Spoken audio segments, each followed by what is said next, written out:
What I have been doing a lot of thinking about, and I think that perhaps the community and certainly City Hall don't seem to have an understanding for how much time this work takes, how the level of urgency in our work, and the enormous amount of work of accountability to make sure that each of us as commissioners, to hold City Hall accountable for when there are glaring issues of obstruction, when there are glaring issues of dishonesty, when there are glaring issues of systems that actually further perpetuate oppression.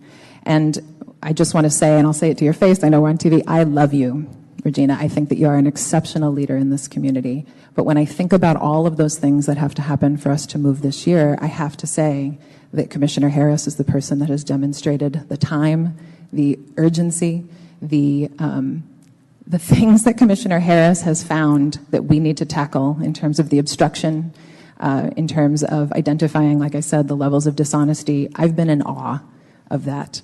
And what I must speak to, and I didn't write anything, but Spirit is telling me to speak to it, it is not lost on me.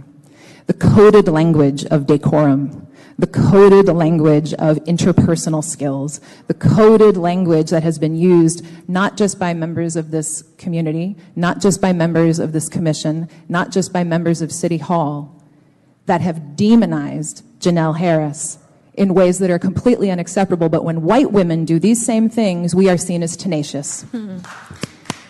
And we have to name that. This commission is a microcosm of exactly the same types of the types of implicit bias that we are seeing in OPD, the types of implicit bias I have had numerous conversations with people at City Hall about to challenge them when Ginale is the villain in a circumstance, but is actually being gaslit because she's calling out something and having a reaction when people are telling her she's crazy. And we have to be honest about that. So yes, could we as an entire commission do a better job in collaborating and communicating and working through the absolute conflict? Yes, but it is not just one person. All of us can. Can all of us have areas of professional development? Absolutely, and I hope that that is one part of our retreat, that we can look at the areas of professional development. But when I think about who is going to be the visionary that is going to elevate the urgency, who is from this community, who has experienced the impact of police contact as cited in Measure LL, and whose professional career is about investigating and working in parole and probation, my heart and my spirit tell me I have to choose Ginale Harris. And I say that with immense love.